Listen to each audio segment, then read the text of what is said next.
A lady would turn up, would say, I'm here to see Prince Andrew. We would call his valet or his footman.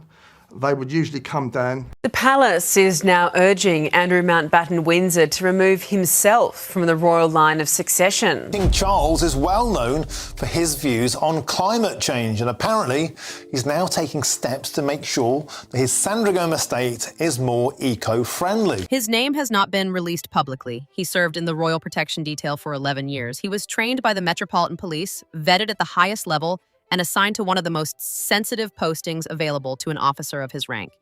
He is no longer serving. He left the detail in 2021, and in March 2026, through a legal representative and through documentation submitted to a formal proceeding in the United States, he has confirmed something that those inside the palace have spent years managing in silence.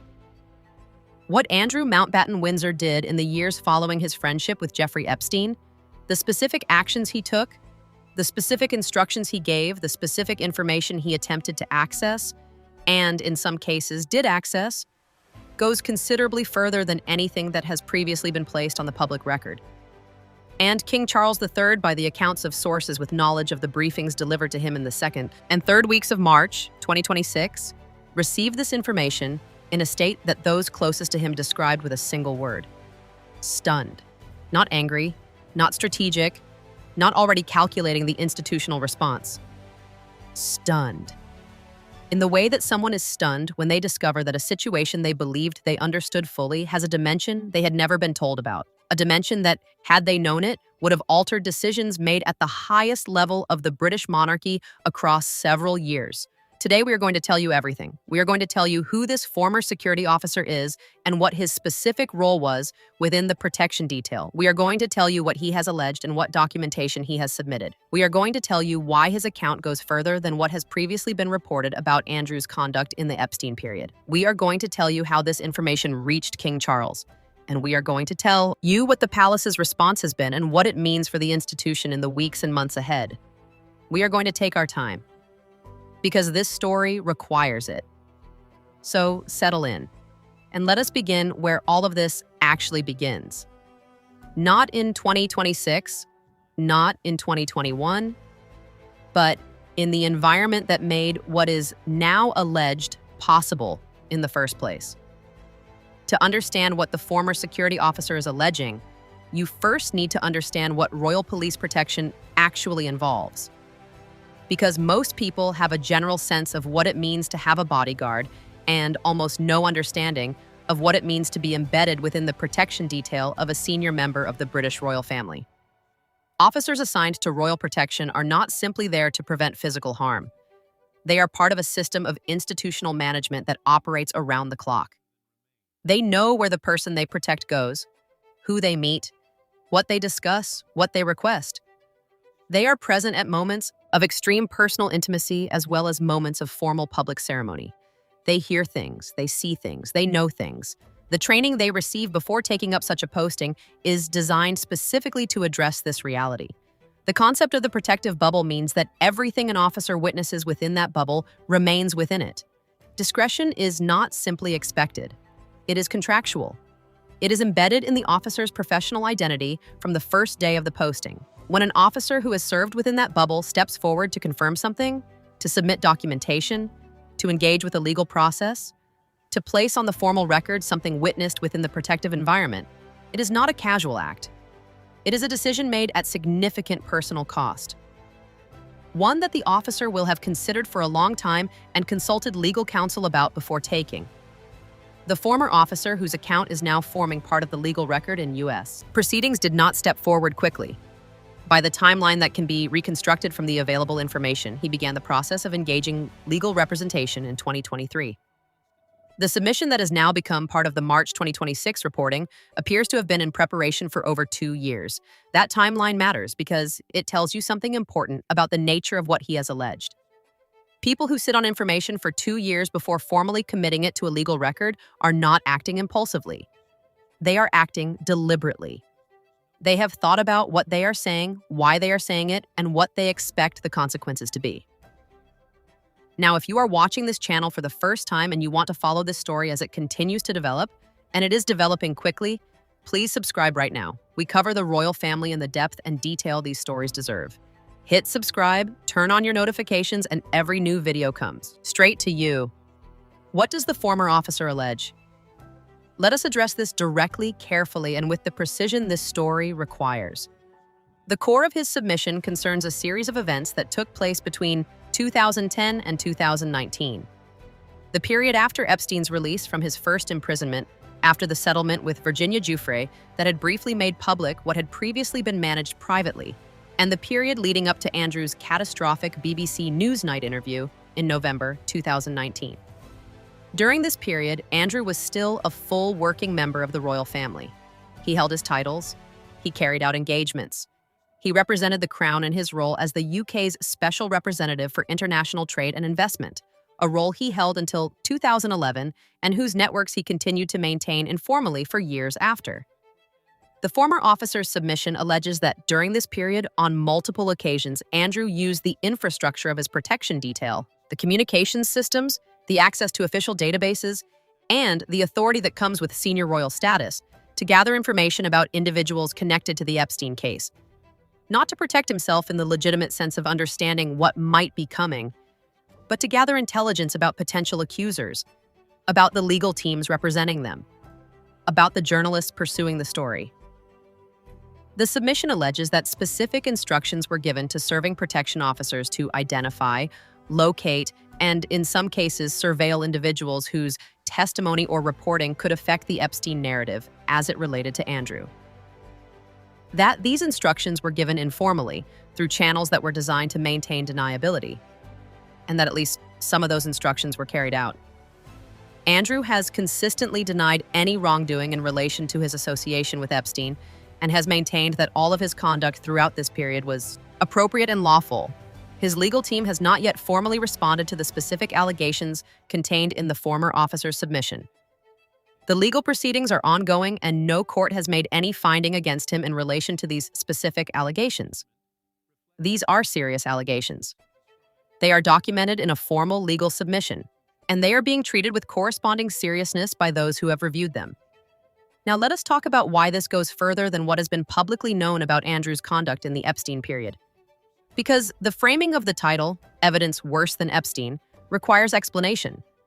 Not justification of a headline, but honest examination of what worse actually means in this context. The Jeffrey Epstein Association is the most publicly discussed dimension of Andrew's situation. The nature of his friendship with Epstein, the visits that continued after Epstein's 2008 conviction, the photograph, the Newsnight interview, the civil settlement with Virginia Giuffre, all of this has been extensively reported and is broadly known to anyone who follows the story. What has not been publicly known, and what the former officer's submission addresses, is what Andrew allegedly did after the Epstein connection became a liability. What actions he allegedly took in response to the gathering legal and reputational threat. What use he allegedly made of the institutional access and authority he retained as a working royal during precisely the period when that access and authority should have been most carefully managed. The Epstein Association is, in the public record, about what Andrew did or allegedly did in his private life. The conduct alleged by the former security officer is about something different. It is about the alleged use of official institutional resources belonging to the British state, funded by the British taxpayer, operating under the authority of the British Crown to manage a private crisis. That is a fundamentally different category of allegation, and it is the category that sources close to the palace say has produced the most acute institutional response.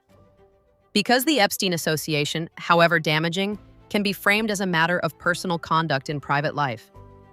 The alleged use of protection infrastructure for personal intelligence gathering cannot be framed that way. It implicates the institution directly. That is what worse means in this context. Not more personally scandalous, more institutionally compromising. Let us take a brief pause here. We are at the midpoint of this story, and the section ahead covers how this information reached King Charles, what the palace's internal response has been, and what it means for the decisions made about Andrew's institutional position in the months ahead. If you are following this story and know someone who would want to understand it fully and properly, please share this video with them now. It takes just a moment. Thank you. How did the former officer's submission reach King Charles? And why did it arrive in March 2026 rather than earlier? The answer to the second question is partly procedural. The legal process within which the submission exists has been moving through American courts at the pace that complex, multi-party proceedings involving international subjects typically move. The March 2026 timing is not a strategic choice made by the former officer or his legal team. It reflects when the proceedings reached the stage at which the submission became part of the accessible record. The answer to how it reached the king is more direct. The palace maintains monitoring of legal proceedings in multiple jurisdictions that involve members of the royal family. That monitoring is carried out by specialist legal staff and reported up through channels that ultimately reach the king's advisors. When the submission became accessible, it was identified, assessed, and brought to the king's attention within days. Sources with knowledge of the briefing process describe Charles as having received a summary of the submission's key allegations on a morning in the second week of March 2026. Those present for the briefing describe his response in terms that those who know him find characteristic. Not immediate anger, not strategic calculation. A sustained, concentrated stillness that those who work with him have learned to associate with information that he is processing at the deepest level of its implications. He asked questions, specific questions about the timeline, about which specific individuals within the protection detail were named in the submission, about what oversight mechanisms existed during the period in question, about whether any of the officers named in the submission had raised concerns through official channels at the time. The answers to some of those questions were reassuring, others were not, and the combination of both produced what sources describe as a determination to ensure that what happened next would reflect not simply the management of the immediate crisis, but a genuine reckoning with how the situation had developed to this point without his knowledge. Now let us address the question that the institution's critics will raise immediately. How did Charles not know? How is it possible that a king, or at that time a Prince of Wales, was unaware of the conduct alleged by the former officer? The answer requires honesty about how information flows and does not flow within the British royal family's institutional structure. The royal family is not a single organization with a unified leadership structure and comprehensive information sharing. It is a collection of separate households, each with its own staff, its own operations, its own culture of loyalty, that exist in relationship to each other through the formal mechanisms of the crown, but that maintain significant operational independence in their day-to-day functioning. Andrew's household during the period in question was managed separately from the household of then Prince Charles. The protection detail assigned to Andrew operated under Metropolitan Police Command, not under the direct authority of the palace's own administrative structure. Communications between household staffs were structured and formal. Informal intelligence about what was happening within another senior royal's personal operation was not routinely shared upward. More specifically, and this is the dimension of the story that sources close to the institution describe as most significant, the culture of the royal family's internal information management is one in which difficult truths about one senior royal are not readily communicated to another, particularly when those difficult truths could produce a confrontation that the system itself has no established mechanism for managing. Andrew's position within the family structure, his relationship with his mother, the particular insulation that came with that relationship, the culture of careful management that had formed around his many previous difficulties, meant that the people who did have some awareness of what was being alleged were not people who would have brought it to Charles's attention. Not because they were dishonest, because within the system they operated in, such a communication had no established pathway, no protocol, no process. So Charles did not know, and the former officer's submission has, in the most direct possible way, changed that. Let us now discuss what Charles's response has been and what the palace is doing in the days and weeks following the March 2026 briefings. The first and most immediate response has been legal. The palace's specialist legal team has been tasked with a comprehensive assessment of the former officer's submission. That assessment involves evaluating the documentation submitted, cross-referencing it with records from the relevant period, identifying which elements can be verified independently and which rest solely on the officer's account, and forming a view on what the submission means for any ongoing or potential future legal exposure. That assessment is ongoing. It will take time, and the institution is not going to be rushed. The second response has been internal. Charles has asked for a review of the oversight mechanisms that existed around Andrew's protection detail during the period in question. Who was responsible for ensuring that the protection infrastructure was not being used for purposes outside its mandate? What reporting lines existed? What would have happened if a concern had been raised? The answer to that last question appears to be that the systems that should have caught something like this did not catch it. Not because they were designed to fail, but because the culture of deference around Andrew, the particular insulation that his position within the family had constructed over decades, meant that the formal mechanisms existed but were not being used in the way they were designed to be used.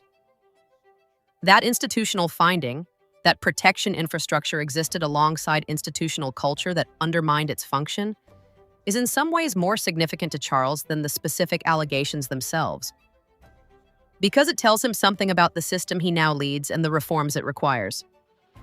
The third response concerns Andrew directly. Sources familiar with the communications between Charles and Andrew in March 2026 describe a conversation that was, by the standards of their relationship, unusually direct. Charles has made clear, through advisors and, it appears, in direct communication, that the submission has fundamentally altered his understanding of the Epstein period and of the decisions made during it. Andrew's position, by the accounts of those with knowledge of his response, has been one of denial. He maintains that any actions taken during the period in question were appropriate and lawful. He disputes the characterization of events in the former officer's submission, and he relies, as he has consistently relied throughout the years of escalating difficulty, on the conviction that the formal legal process will ultimately vindicate him. Charles's response to that conviction has reportedly been measured and cool. The question of what the legal process produces is, in the King's assessment, separate from the question of what the institution can afford to remain associated with while that process continues. That distinction between what may ultimately be proven and what the institution can absorb while proof is awaited is one that the palace has been navigating with Andrew for years. The March 2026 submission has shifted the terms of that navigation in ways that those inside the institution describe as significant and potentially decisive. Let us now address the broader pattern that the former officer's submission illuminates. Because this story, properly understood, is not only about Andrew, it is about what happens when institutional protection of an individual becomes, over time, a kind of insulation that allows conduct to continue that the institution would not sanction if it had full visibility of it. The British monarchy has an extraordinarily powerful and effective system for managing the public presentation of its members. The mechanisms of the press office, the legal teams, the carefully crafted statements that arrive in response to controversy, all of these function to present the institution's chosen narrative to the outside world. What they cannot do, and what no institutional communication system can do, is determine what actually happens within the private operations of the individuals who comprise the institution. The household structures that maintain operational independence from each other. The protection details that operate under their own command, structure. The informal networks of loyalty and deference that form around senior individuals whose position within the family gives them a particular kind of authority. Within those spaces, the spaces that the formal communication systems cannot fully see, conduct can develop that the institution itself would regard as unacceptable if it had full knowledge of it. Not because the institution is corrupt, but because institutions are composed of human beings operating within cultures of loyalty, deference, and institutional self-protection that sometimes work against transparency rather than for it. Andrew's story is the clearest example of that dynamic in the modern history of the British royal family. A man whose position within the family gave him insulation that lasted decades beyond what the institution's formal standards should have allowed, whose difficulties were managed rather than addressed, whose pattern of behavior was contained rather than corrected, and whose access to institutional resources, including the resources of a royal protection detail, was apparently not subject to the kind of oversight that such access requires. The former officer's submission is, in this reading, not simply a legal document. It is the formal record of what that insulation permitted. And the institution's response to it will determine whether the lessons of Andrew's case produce genuine structural change or whether the machinery of careful management simply finds a new level of equilibrium. Let us end where this story finds its most significant truth. King Charles received information in March 2026 that he had not previously had. Information about what his brother had done within the years of the Epstein crisis. Information about how the institutional infrastructure that exists to protect members of the royal family had allegedly been used for purposes that went beyond its mandate. And he received it not from within the institution, not from the formal channels that should have produced it, but from a former police officer who had spent 11 years within the protection bubble and had emerged from it, having decided that what he had witnessed could no longer remain within it. That the information came from outside rather than inside is itself the most important thing about this story. It tells you that the internal systems failed, that the culture of deference and loyalty that surrounds the senior members of this family is capable of maintaining silence about things that the institution's leadership, including its king, genuinely needs to know. Charles's response to learning this, the stillness, the questions, the sustained processing of information that challenges a settled understanding, is the response of a man who takes his institutional responsibilities seriously, who understands that the decisions he makes in response to what he has been told will define not simply how this specific situation is managed, but what kind of institution the monarchy is becoming under his leadership. The former officer came forward at personal cost and with full understanding of the consequences. The legal process will continue. Andrew's denials will be tested against the documentation submitted. The institution will manage as it always manages. But some things, once placed in the formal record, do not simply return to the space they came from. The palace has heard what the former officer has said. The king has been briefed, and the institution that has, for decades, found ways to absorb Andrew's difficulties without fully reckoning with them is now facing information that makes the full reckoning considerably harder to avoid. That reckoning is not complete. It may not be complete for some time, but it has, in March 2026, genuinely begun. Thank you so much for watching today, all the way to the end. This is one of the most significant developments in the Andrew story in years, and we are grateful to everyone who stayed with it through all of it. Before you go, please leave a comment below and tell us whether you believe the institution's oversight failures around Andrew were deliberate or the result of a system that genuinely could not see what was happening within it, and whether you think Charles's response will produce the genuine structural reform the situation requires. We read every comment, and if you are not yet subscribed, please do it now. Click subscribe, turn on your notifications, and we will see you in the next one. Thank you. We will see you soon.